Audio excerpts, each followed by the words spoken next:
Round of applause for the choir, please. We've got the best choir in Newcastle and even in England. A round of applause for them again. But I think you guys need to work on something, actually. Ask me what? Because you don't really consider the health and safety of the people in the church when you're singing. On Sunday, you guys were singing a song, He Loves Us. Oh, when I got home, I was trying to sing that same song. I broke my voice. So next time, no. Next time when you're trying to sing songs like that, probably you just need to give us something like an information beforehand that just watch us, but don't try this at all. Anyway, that's not where I'm going. 1 second, please. Pastor talked to us about discovering your ministry the other time, like some few weeks ago. I was under the same sermon in Nigeria many years back. And the pastor was just like, you need to work for God so that God can work for you as well. So I was like, work for God, work for God. What should I do for God right now? So everybody was like, okay, me, myself and my friends were like, okay, after service, so let's join the choir department. Okay. They were like, okay, no problem. Let's just join the choir department. So after the service, the choir master was like, if you play any instrument, come to this side. And if you sing, come to this side. I was like, right, okay. Let me just stay in the middle. I just stood in the middle. It was like, okay, if you play an instrument, come to this side. I was like, I'm not playing any instrument. Okay, what part do you sing? Have you ever been in that awkward moment when you're like, you know what to do? You know what you can, when you're like, you can do something and you don't really know anything about that stuff. So the choir master was like, okay, what part do you sing? I wasn't even sure whether I was using auto or manual, treble or trouble, tenor or tenor. I was just like, free roll. Now just give me the song, I'll just sing along. So it was not like, okay, sing us a song. I was like, great is thy faithfulness, great is thy faithfulness. Morning by morning, new mercies I see.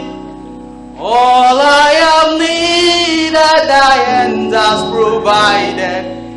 Great is thy faithfulness, Lord, unto me.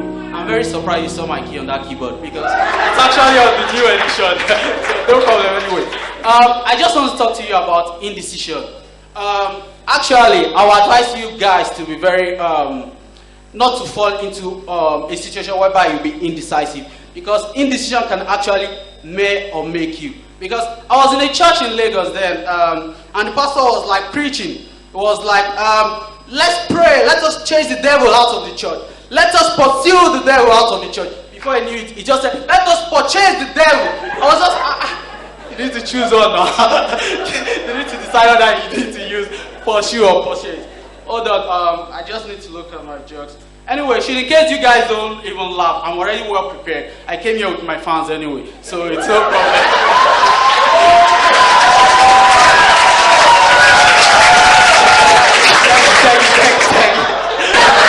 Take.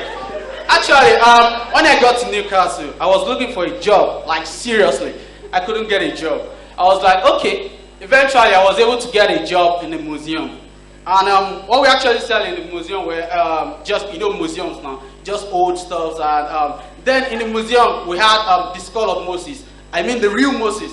So a professor of history now came around. It was like, oh, he needed to get the skull of Moses. So he told me, I need to get the skull of Moses. I said, okay, sir, this is the skull of Moses. It costs £50,000. I was like, what? 50,000? I said, yes, it is £50,000, sir. And I've not made any sale that day. I was like, it was like, I have just £35,000. I can't afford to pay £50,000. I was like, but that's what it is, sir. It's £50,000. So he was on his way leaving. I was not like, as a Nigerian guy, very smart guy. I just told him, come, sir, you can take this one for £25,000. He was like, is this also the skull of Moses? I said, yes, this is the skull of Moses when he was young. Take it. I would just like to close with this because I've got something else to do right now. I would just advise you not to give up. That's just what I would just advise you right now.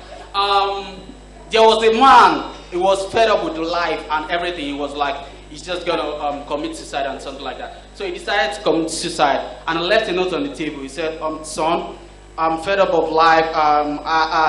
Everything is just crashing. I don't have anything. I can't just bear it any longer. So he hung himself on the tree rather. So when his son came back from work, his son was like, he saw the note on the table and he went to the tree. He saw his father on the tree. He was like, ah, what a pity.